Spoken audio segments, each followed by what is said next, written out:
Hi guys, my name's Ara. This is the Low Limit Poker Challenge. Today I got my ass kicked at what does not feel like a low limit poker game. I lost 150 big blinds and I left the game right after I lost my last hand. I lost Queens versus Ace-4 offsuit pre-flop, and obviously I had the best hand when the money went in, but I decided that I lost enough and I didn't feel like trying to win my money back tonight.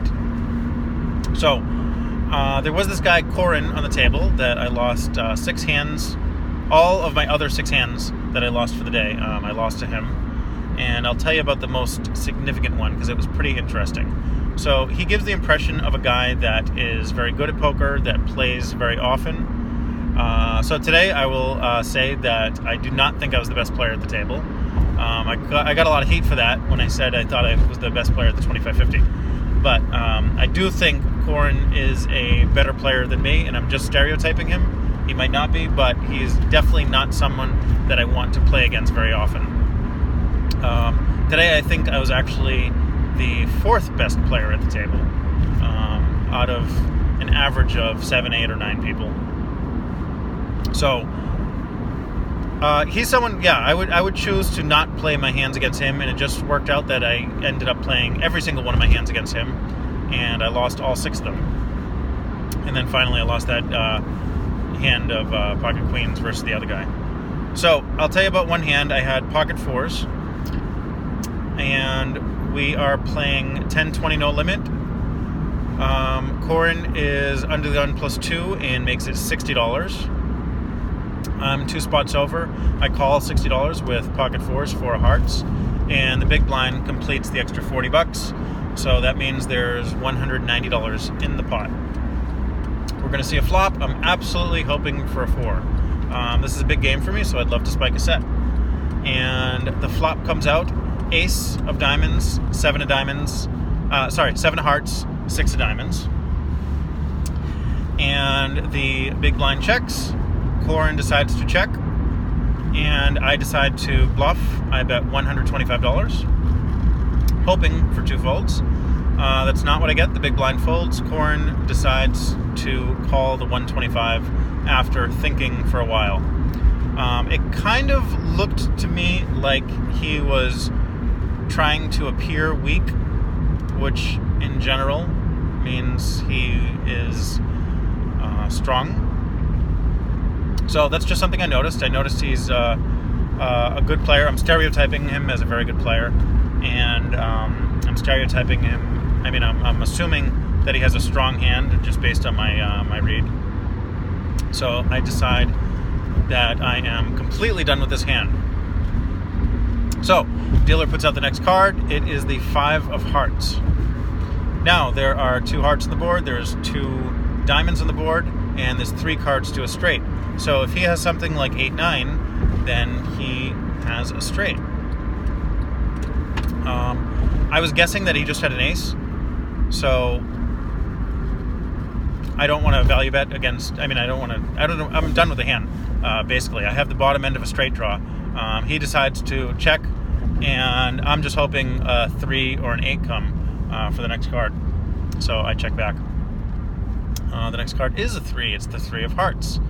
So now I backdoored into a straight when I started out the hand with only pocket 4s. And Corin decides to check after thinking for about 10 seconds, a normal amount of time. And I decide that I want to bet a little bit bigger than I normally would have for a value bet. Make it look like I'm bluffing, hopefully. And I decide if I was value betting, I'd probably bet an even $200. So I decide to bet $325, a little bit bigger. And he thinks for a little bit, and he decides to check raise to $1,150. So initially I was worried that he was going to fold. Actually, when he was thinking, I was praying he would call, and I'm just thinking to myself that he's gonna fold. Like, there's no way he's gonna call this. Like, he's not gonna call this with an ace. And he ended up check raising to $1,150. So my first reaction was, I was just surprised he was going to check raise, because I didn't think he had much of anything, and I was just hoping to get him to call with some kind of something, some kind of an ace, and just think of bluffing. So when he check raises, he probably has a flush, or there's a chance that he's completely bluffing. I could see him check raising with a straight, because I don't necessarily have a flush, and he can get value from check raising with a straight. There's some hands that I'll call with.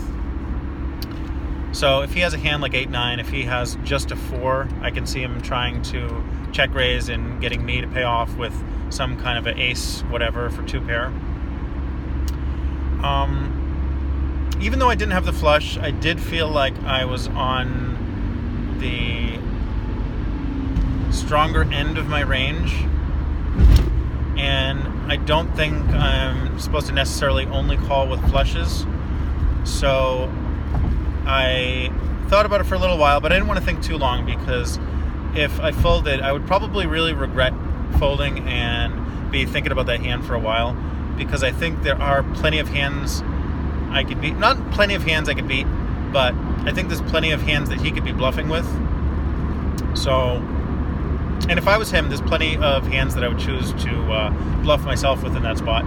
So I didn't want to think too long. I ended up making the call for an extra $825.